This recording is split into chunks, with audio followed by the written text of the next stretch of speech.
Some encounters don't make sense, and never will. Story 1. The rain had been falling for 3 days straight, a thin veil that turned the street lights into watery halos. When Mara finally slipped off her nurse's shoes at the front door of the small brick house she'd inherited from her aunt, the hallway smelled of stale paper and something faintly metallic. She set her bag down, turned on the hallway light, and stared at the row of framed photographs that lined the wall. Every picture was a black and white portrait of her aunt, younger, smiling, always looking directly at the camera. In the very center, a photograph she didn't remember ever seeing. Her aunt, arms crossed, standing in front of a cracked mirror. The mirror was not in the frame. It was a blank, dark surface that seemed to swallow the light. Mara frowned. She had never seen that picture before, and she certainly didn't have a mirror in the hallway. The light flickered, and for a heartbeat, the glass in the picture seemed to ripple like water. She blinked, and the flicker was gone. She forced herself toward the kitchen, the floorboards creaking under her weight. The sink was full of dishes from a dinner she never cooked. A half-eaten plate of spaghetti lay on the counter, the sauce congealed into a bright red crust. The refrigerator hummed low, its door ajar, revealing a half-filled bottle of milk that had long since turned sour. She felt a prickle on the back of her neck, as if someone had brushed past her. "Hello?" she called, her voice sounding small in the empty house. No answer, only the rain tapping the windows. She opened the pantry and found a single notebook, its leather cover cracked. The first page was dated a year ago, written in a hand she recognized immediately, her aunt's looping script. "The house listens. It remembers the footsteps that never left. If you hear the floorboards breathe, don't look back." Mara turned the page. The ink was smudged, as if someone had written it in a hurry, then stopped. The next entry was a single line, crossed out. "I'm sorry." The rest of the pages were blank.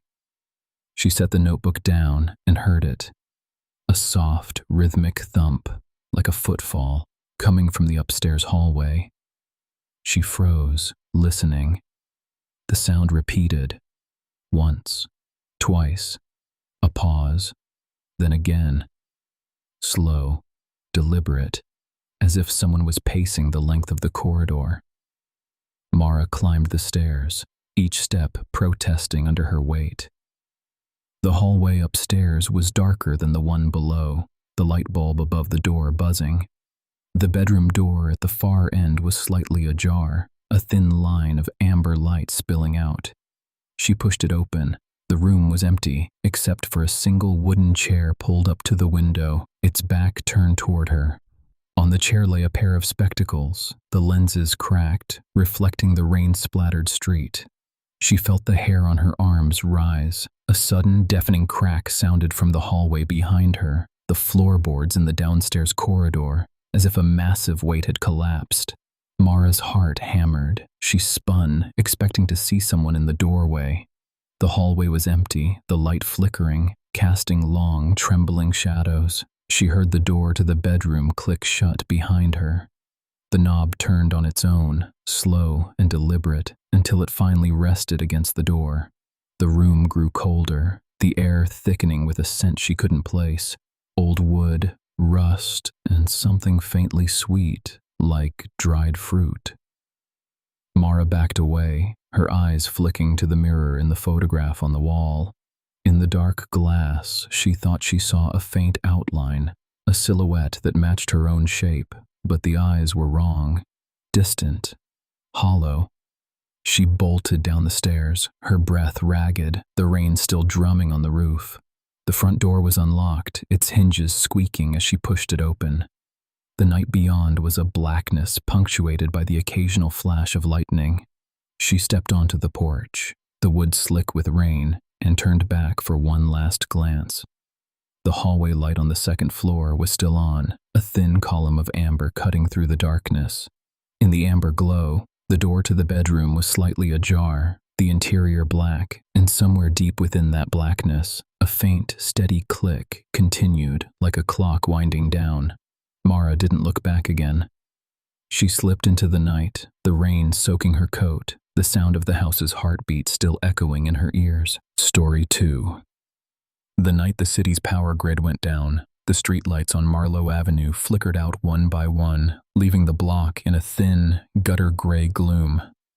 It was the kind of darkness that seemed to swallow sound. Even the distant hum of traffic became a muffled throb, as if the whole neighborhood were holding its breath.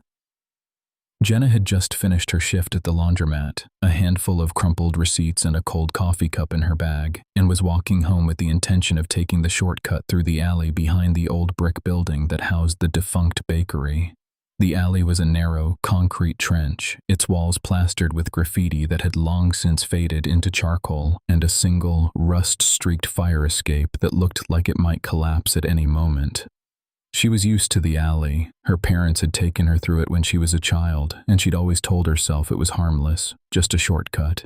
She turned the corner, the heel of her shoe echoing against the cracked pavement, and heard a faint scrape from somewhere deeper in the darkness. She stopped, listening. The sound repeated, a soft, metallic clink, like a key turning in a lock, or perhaps a bottle being set down. Jenna frowned and quickened her pace, the scrape growing louder, nearer. Halfway through, she caught a glimpse of something moving at the far end of the alley. A faint, wavering shape, barely discernible against the blackened wall.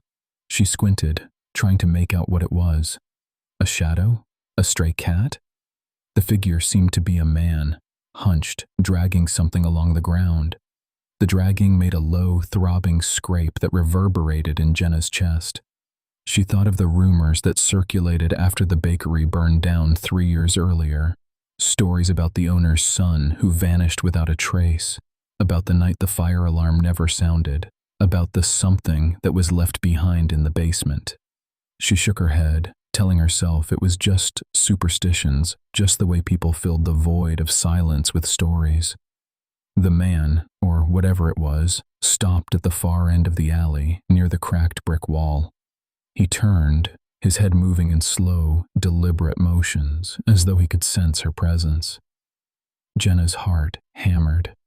The darkness seemed to press against her skin. She could feel the cold air pulling at the edges of her coat, and the scrape continued, now a rhythmic, almost hypnotic sound, like a heartbeat.